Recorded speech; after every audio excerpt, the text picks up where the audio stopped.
Welcome back to city news. మైనర్లకు వాహనాలు ఇవ్వొద్దని RTO రాఘవరావు విజ్ఞప్తి చేశారు. తల్లిదండ్రులు తమ పిల్లలకు ఎటువంటి పరిస్థితుల్లోనూ వాహనాలు ఇవ్వవద్దని, ఒకవేళ మైనర్లు తమ తనిఖీలలో దొరికితే భారీగా ఫైన్లు విధించడంతో పాటు జైలు శిక్ష కూడా విధించే అవకాశం ఉందని, కాబట్టి తల్లిదండ్రులు వాహనాలను పిల్లలకు ఇవ్వొద్దని విజ్ఞప్తి చేశారు. ఈరోజు తెలియచేయడం ఏంటంటే మన తెనాలి ఏరియా పరిధిలో మన ఆర్టీఏ పరిధిలో తెనాలి, కొల్లిపర, చేబ్రోలు, పొన్నూరు, కాకుమాన 5 మండలాలు వస్తాయి. ఈ 5 మండలాల పరిధిలో ఇప్పుడు ప్రజెంట్ ఇంటర్మీడియట్ పరీక్షలు అయిపోయినాయి. 10th కూడా 2-3 రోజుల్లో అయిపోతాయి. ముఖ్యంగా తల్లిదండ్రులకి మరియు విద్యార్థులకి విజ్ఞప్తి ఏంటంటే, ఈ సెలవులు వచ్చినాయి కాబట్టి వేసవకాలం సెలవుల్లో పిల్లలు డ్రైవింగ్ నేర్చుకుంటారు. డ్రైవింగ్ బళ్ళు తీసుకొని రోడ్డు మీదకి వచ్చేస్తుంటారు. కొంతమంది ట్రిపుల్ రైడింగ్ చేస్తారు. ఎట్టి పరిస్థితుల్లో మైనర్ పిల్లలకి బళ్ళు ఇవ్వకూడదు పేరెంట్స్. ఒకవేళ మైనర్ గనక మాకు డ్రైవ్ చేస్తూ పట్టుబడితే అతని వయసు అది కనుక్కొని మనం కేసు బుక్ చేయడం జరుగుతుంది. మైనర్ డ్రైవ్ చేసినందుకు 5,000 ఫైను, అలాగే డ్రైవింగ్ లైసెన్స్ లేనందుకు 5,000, మొత్తం 10,000 ఫైన్ ఉంటుంది. అది కాక ఇన్సూరెన్స్ 2,000, పొల్యూషన్ 1,500, హెల్మెట్ 1000, మొత్తం 14,500.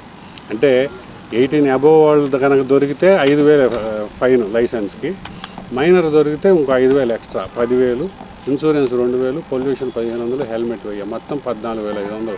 కొంతమంది పిల్లలు ఆ మైనర్ వాళ్ళు ముగ్గురు ఎక్కుతుంది తిరుగుతున్నారు. ముగ్గురు అంటే 14,500 ప్లస్ ట్రిపుల్ రైడింగ్ ఇంకో 1,000 రూపాయలు, 14,500. ఈ ఫైన్ వేసి ఇమీడియట్గా ఆ బండిని నియరెస్ట్ పోలీస్ స్టేషన్లో సీజ్ చేయడం జరుగుతుంది. సీజ్ చేసి ప్రాసిక్యూషన్కి పెట్టడం జరుగుతుంది. ప్రాసిక్యూషన్ కనుక పెడితే అది కోర్టుకు పెట్టాలి. ఆ ఏరియా పోలీస్ స్టేషన్ వాళ్ళు ఫర్దర్గా బండి రిలీజ్ చేయకుండా కోర్టుకు పెడతారు.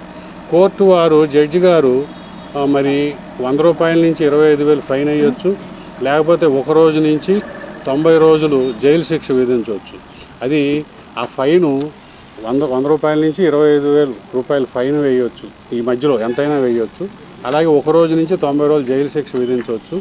అది ఈ 2 జైలు శిక్ష ఒకవేళ పట్టుబడిన ఆ మైనర్కి వేయవచ్చు, లేకపోతే తల్లిదండ్రులకు కూడా వేయవచ్చు, తండ్రికి కూడా వేయవచ్చు, అటు ఇద్దరికి వేయవచ్చు. అది అంతా జడ్జి గారి ప్రాసిక్యూషన్ డిస్క్రిప్షన్ బట్టి ఉంటుంది. సంగీత సాంస్కృతిక సంస్థ స్వరలయ వేదిక నిర్వహణలో ఈ నెల 29వ తేదీ శనివారం సాయంత్రం 6 గంటలకు శ్రీ వాసవి కన్యకా పరమేశ్వరి అమ్మవారి దేవస్థానం ప్రాంగణంలో విశ్వావసు నామ సంవత్సర ఉగాది పురస్కారాలను వివిధ రంగాలలో లబ్ధి ప్రతిష్ఠులకు అందజేయడం జరుగుతుందని సంస్థ వ్యవస్థాపక అధ్యక్షులు సాయిలక్కరాజు తెలిపారు. స్థానిక మార్స్పేటలోని స్వరలయ కార్యాలయంలో ఏర్పాటు చేసిన విలేకరుల సమావేశంలో సాయిలక్కరాజు మాట్లాడుతూ, గత 24 సంవత్సరాలుగా ఉగాది పురస్కారాలను నిర్వహిస్తున్నామని, ఈ ఏడాది రజతోత్సవ ఉగాది పురస్కారాలను నిర్వహిస్తున్నామని, ఈ సందర్భంగా సేవ, కళ, సంగీత, పరిశోధన, నృత్య రంగాల నుండి ఈదర పూర్ణచంద్, షేక్ తిరుమలాబి, కొండపి వసుంధర, డాక్టర్ దాసరి విజయలక్ష్మి, వసంత దుర్గలకు అందజేస్తున్నామని, ఆంధ్రప్రదేశ్ రాష్ట్ర రెవెన్యూ అసోసియేషన్ అధ్యక్షులు బొప్పరాజు వెంకటేశ్వర్లు ముఖ్య అతిథిగా పాల్గొంటారని, ఆధ్యాత్మిక ప్రవచకులు గుదిమెళ్ల శ్రీకూర్మనాథ్, తెనాలి డిఎస్పీ జనార్దన్ రావు తదితరులు అవార్డు గ్రహీతలను సత్కరిస్తారని తెలిపారు. సంగీత సాంస్కృతిక సంస్థ స్వరలయ వేదిక ఉగాది పురస్కారాలు విశ్వాస నామ సంవత్సరం పురస్కరించుకొని శ్రీ వాసవి కన్యకా సత్రంలో ఈ నెల 29 శనివారం సాయంత్రం జరుగుతున్నాయి.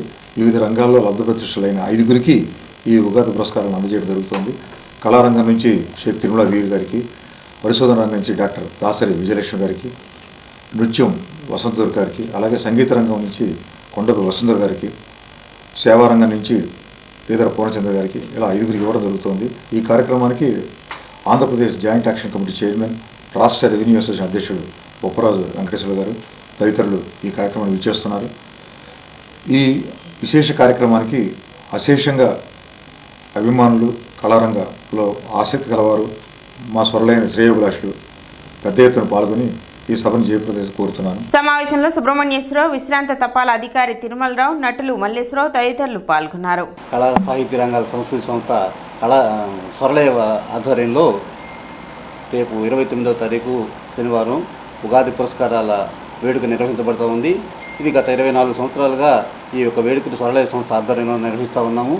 రేపు జరగబోయేది 25వ సంవత్సరం, అంటే దాదాపు మాకు ఒక రజతోత్సవ వేడుక. కాబట్టి ఈ వేడుకని మరి ప్రతి సంవత్సరం ఆదరిస్తున్నట్టుగానే ప్రేక్షకులు, కళాభిమానులు, కళాకారులు, అట్లాగే స్వరలయ అభిమానులు అందరూ కూడా ఈ కార్యక్రమానికి హాజరయ్యి దీన్ని దిగ్విజయం చేయవలసిన కోరుతున్నాము. అనేకమైనటువంటి గత మరి ఎన్నో సంవత్సరాల నుంచి కూడా ఈ విధమైన కార్యక్రమాన్ని నలుపుతూ తెనాలిలో కళారంగాన్ని నిలబెడుతున్నటువంటి మన స్వరలయ సంస్థని మీరు అందరూ కూడా ఆదరించాలని కోరుతున్నాము. స్వరలయ వేదిక నిర్వహించే ఉగాది పురస్కారాలు చెప్పినట్టుగా మన రజతోత్సవ వేడుకల్లో 5గురిని ఎంపిక చేశారంటే మన తెనాలి 5గురే కాదండి, మన తెనాలి కళ్ళ కాణాచి. అట్లాంటి 100 మందిలో 70 మంది 80 మంది వివిధ కళ్ళలో నిష్ణాతులై ఉంటారు. వాడల్లోంచి వడపోసి కమిటీ మెంబర్లు కానీ ఏదైనా కానీ 5గురిని తీసుకొచ్చామంటే మిగతా వాళ్ళంతా తక్కువని కాదు, వీళ్ళు ఎక్కువని కాదు. మనం ప్రతి సంవత్సరం ఒక 5గురిని కానీ 6గురిని కానీ ఎంకరేజ్ చేస్తామంటే దాని ద్వారా వాళ్ళ గురించి మిగతా అందరికీ తెలుస్తుంది. మన తెలియటం వేరు, మన గురించి 10 మందికి తెలియటం వేరు. ఆ 10 మందిని మిగతా వాళ్ళు ప్రోత్సహించి మిగతా ఇంకొంతమంది అంటే మన 70 మంది ఉన్నారు, మిగతా 30 మంది కూడా ఈ కళ్ళకు వస్తాన ఉద్దేశంతో ఈ ప్రోగ్రాం కండక్ట్ చేస్తున్నాం. ఈ వచ్చే శనివారం మన కన్నికామర్స్ గుడిలో ఈ స్వరలయ వేదిక ఉగాది పురస్కారాలు ఉన్నాయి. ఎన్ఆర్ఐ ఎడ్యుకేషనల్ సొసైటీ ఆధ్వర్యంలో నడపబడుతున్న డిగ్రీ కళాశాలలో స్టూడెంట్స్ ఫెస్టా 2025ను 2వ రోజు ఘనంగా నిర్వహించారు. ఈ కార్యక్రమంలో భాగంగా CEO CH ఉమామహేశ్వరరావు ఆధ్వర్యంలో యూనివర్సిటీ ఫలితాలలో అగ్రస్థానంలో దూసుకుపోతున్న మా విద్యార్థుల మానసికోల్లాసం మరియు మనోవిజ్ఞానం కోసం విద్యార్థులకు cricket, kabaddi, rangoli, lemon and spoon, musical chairs వంటి కార్యక్రమాలతో విద్యార్థులలో మానసికోల్లాసం పెంచాలని ఇలాంటి ప్రోగ్రాంలు నిర్వహించడం జరుగుతుందని తెలిపారు. పరీక్షా ఫలితాలలో ప్రతిభ కనపరిచిన విద్యార్థులకు బహుమతులు, జ్ఞాపికలు అందజేశారు. విద్యార్థులందరూ డిగ్రీ కోర్సు పూర్తి చేసుకుని ఉద్యోగాలలో స్థిరపడాలనే మా కృషికి నిదర్శనం మా విద్యాలే అని ఆయన తెలిపారు. స్టడీస్ విషయంలో మాత్రం ఎటువంటి లోపాలు అనేది లేదు.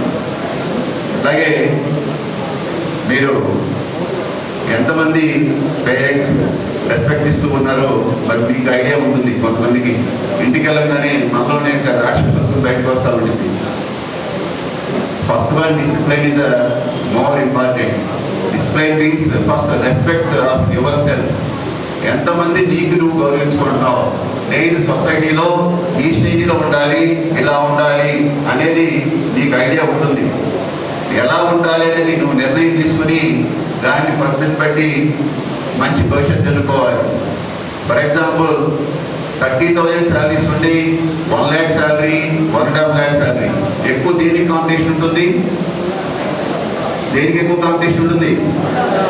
1.5 lakh ఉండదు, 30,000 ఎక్కువ కాంపిటీషన్ ఉంటుంది. ఎందుకంటే మనం 1.5 lakh మనం ప్రయత్నం చేస్తాం, అక్కడ లేకపోయేదానికి 1 lakh వేయడం చూస్తూ ఉంటారు. అక్కడ ఎవరో ఓన్లీ ఫ్యూ మెంబర్స్ మాత్రమే ఆ కాంపిటీషన్లో నిలబడతారు. అందరూ వచ్చి ఆ 30,000 శాలరీస్లోనే కాంపిటీషన్ ఎక్కువగా ఉంటుంది. కాబట్టి మనం ఏదైనా సరే గోల్ అనేది టార్గెట్, మంచి టార్గెట్ పెట్టుకుని రీచ్ అయ్యే మార్గం చూసుకోవాలి. ఈ సందర్భంగా CEO CH Umamaheswararao, NRI degree కళాశాల principal M Lazar Babu, junior కళాశాలల principal S Sivanarayana, K Krishnareddy, schools dean Vasireddy Kishore మరియు అధ్యాపకేతర సిబ్బంది విద్యార్థులను అభినందించి శుభాకాంక్షలు తెలిపారు.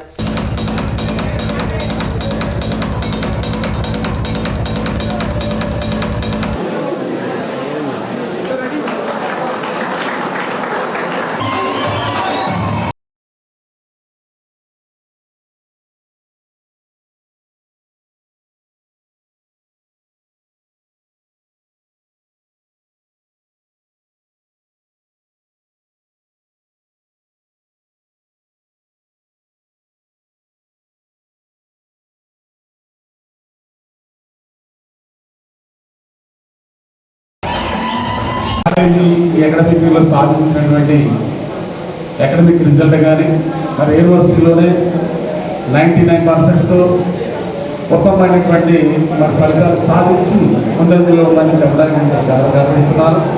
అదేవిధంగా ప్లేస్మెంట్స్ పాయింట్లో కూడా మరి ఈ రోజున సుమారుగా 30 కంపెనీస్ కాలేజీ వాళ్ళు ఈ యొక్క మేనేజ్మెంట్ వారు ఈ అకాడమిక్ ఇయర్ తీసుకొచ్చి మరి 95% మనకున్నటువంటి 5 years 10th అవుట్గోయింగ్ పిల్లలందరిలో కూడా 95% ఉద్యోగాలు సాధించారని చెప్పడానికి నేను ఎంతో గర్విస్తున్నాను. దీనికి సహకరించినటువంటి మేనేజ్మెంట్కి, అదేవిధంగా మా ఫ్యాకల్టీ అందరికీ, మేము ఇచ్చినటువంటి ప్రోగ్రామ్ మరి బాగున్నటువంటి మీ అందరికి కూడా అది ప్రిన్సిపాల్గా మంచి డిసిప్లైన్లో ఉన్నారు. అంతేకాదు మరి దైవికమైనటువంటి విషయాలలో కూడా ఆయన మంచి విధేయత కలిగినటువంటి వారు కాబట్టి మీ అందరినీ కూడా ఒక మంచిగా మరి రీతిగా తీర్చిదిద్దడం అనేది చాలా గొప్ప విశేషం. మరి మా బాబు కాలేజీలో చదువుతున్నప్పుడు డిగ్రీలో జాయిన్ చేయడానికి మేము సాహసించాము. కానీ ఏంటంటే చుట్టుపక్కల వెళ్ళేటువంటి వార్తలు ఏంటంటే ఏసన్ కాలేజీ ఎప్పటి నుంచే ఉంది, ఫలానా కాలేజీ ఎప్పటి నుంచే ఉంది, అక్కడికి ఎన్నో కంపెనీస్ వస్తాయి, ప్లేస్మెంట్స్ ఇస్తారు, ఇక్కడ కొత్తగా జాయిన్ చేస్తే ఇక్కడ ఏముంటుందని మమ్మల్ని చాలా నిరుత్సాహపరిచిన సందర్భాలు ఉన్నాయి. అయినప్పటికీ కూడా మరి సార్ చెప్పినటువంటి మాట మాకు ప్రారంభంలో మాది బాధ్యత అని చెప్పారు. ఆ బాధ్యతను వారు సంపూర్ణంగా సవినయంగా నెరవేర్చినందుకు వారిని చాలా అభినందిస్తూ ఉన్నాం. కులమతాలకు అతీతంగా నిర్వహించే ఇఫ్తార్ విందులు సమైక్యతకు దర్పణమని పట్టభద్రుల ఎమ్మెల్సీ విజేత ఆలపాటి రాజేంద్ర ప్రసాద్ పేర్కొన్నారు. తెలుగు యువత నాయకులు కొల్లూరు శ్రీధర్, పాలడుగు ప్రణీత్ మిత్ర బృందాల ఆధ్వర్యంలో నిర్వహించిన భారీ ఇఫ్తార్ విందులో ఆయన పాల్గొన్నారు. కూటమి నాయకులు హాజరయ్యారు.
ఈరోజు నందులపేటలో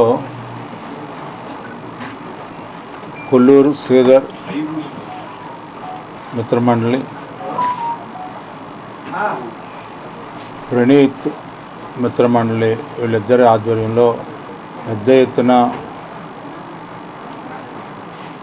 రంజాన్ మాసంలో అందరికీ ఇష్టమైనటువంటి పవిత్రమైనటువంటి మహోన్నతమైనటువంటి ముస్లింల పండగ సందర్భంలో ఇఫ్తార్ విందుని ఏర్పాటు చేయటం చాలా ఆనందదాయకమైనటువంటి అంశం. తెలుగు యువత ఆధ్వర్యంలో గతంలో చేసినట్లుగానే ఈ సంవత్సరం కూడా ప్రత్యేకంగా ఈ కార్యక్రమాన్ని బాధ్యత వహించి లౌకికవాదాన్ని కాపాడే భాగంగా మత సామరస్యానికి మరొకసారి గుర్తుగా మనందరం కూడా సోదర సౌభ్రాతృత్వంతో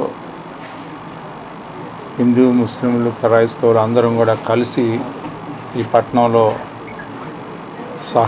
సహజీవనం చేస్తున్నాం అనే దానికి ఈరోజున ఒక సంకేతాన్ని ఇఫ్తార్ విందు ద్వారా ఇవ్వటమే కాకుండా మంచి సంస్కృతిని సాంప్రదాయాన్ని కొనసాగిస్తున్నాను తెలుగు యువత నేతలందరికీ కూడా పేరు పేరున నా హృదయపూర్వకమైనటువంటి ధన్యవాదాలు.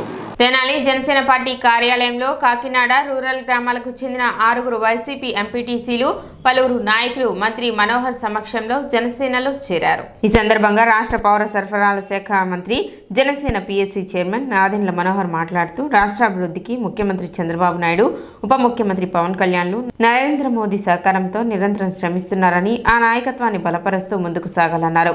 పార్టీలో చేరిన వారిలో Ganganapalli MPTC Vasamsetti Satyavati, Sarpavaram MPTC Guttula Srinu, Revuru MPTC Mamidala Nagachakram, Thimmapuram MPTC Bandeli Veerisha, మరో 20 ఎంపీటీసీలు కేతా సూర్యచంద్ర, గుత్తుల సత్యబాబు ఉన్నారు. వారికి మంత్రి మనోహర్ పార్టీ కండువాలు కప్పి ఆహ్వానించారు. షేక్ సుబానీ ఆధ్వర్యంలో పినపాడులో ఇఫ్తార్ విందును ఏర్పాటు చేశారు. పవిత్ర రంజాన్ మాసాన్ని పురస్కరించుకుని ముస్లిం సోదరులకు నల్లగర సుబానీ కుటుంబ సభ్యులు ఇఫ్తార్ విందును ఏర్పాటు చేశారు. ప్రతి సంవత్సరం ముస్లిం సోదరుల కోసం అనేక సేవా కార్యక్రమాలు నిర్వహించడం జరుగుతుందని, అందులో భాగంగా ఇఫ్తార్ విందు కార్యక్రమాన్ని ఏర్పాటు చేయడం జరిగిందని సుబానీ కుటుంబ సభ్యులు తెలిపారు. ఈ కార్యక్రమంలో నల్లకర బుజ్జి, గౌస్ బాషా, ఆదం షఫీ, బాజీబాబు తదితరులు పాల్గొన్నారు.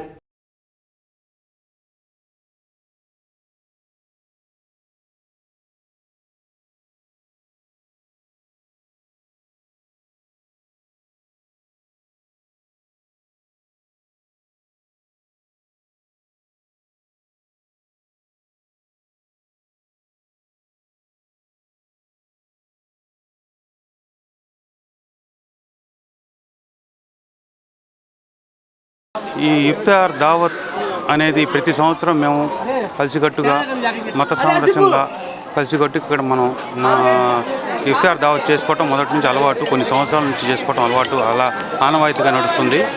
అయితే ఈ ఇఫ్తార్ దావత్ ఏంటంటే ఈ రంజాన్ నెల పొద్దున్నే 5 గంటల నుంచి సాయంకాలం 5 గంటల వరకు ఉపవాసాలు దీక్ష ఉండి విరమించిన తర్వాత వారికి ఇఫ్తార్ దావత్ ఇస్తే వారు ఉపవాసాలు ఉంటే ఎంత పుణ్యమో, వారికి మేము అన్నదానం చేస్తే అంత పుణ్యం వచ్చిద్దని మా పెద్దలు మాకు మాకు చెప్తుండేవారు. అదేవిధంగా మేము ప్రతి సంవత్సరం చేసుకోవటం అలవాటు. ఇక్కడ అందరూ కలిసికట్టుగా అందరూ కలిసి ఒకళ్ళొకళ్ళు తోడుగా ఈ ఇఫ్తార్ దావత్ చేసుకోవటం కొన్ని సంవత్సరాల నుంచి జరుగుతుంది. సిటీ న్యూస్ ముగించే ముందు ముఖ్యాంశాలు మరోసారి.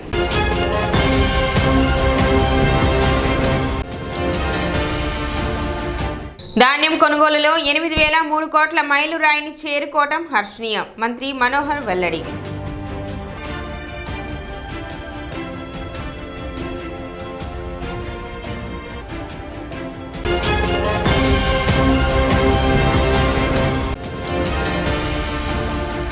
మార్చి 29 నుండి జాతీయ స్థాయి ఎడ్లబల ప్రదర్శన మరియు పశుపాల పోటీలు ప్రారంభం. వేమూరు ఎమ్మెల్యే నక్క ఆనంద్ బాబు.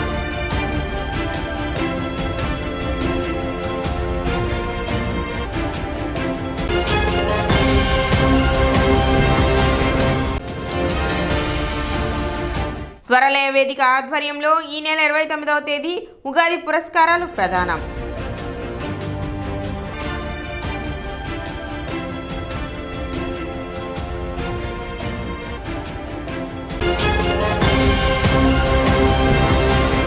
సిటీ న్యూస్ ఇంతటితో సమాప్తం. నమస్కారం.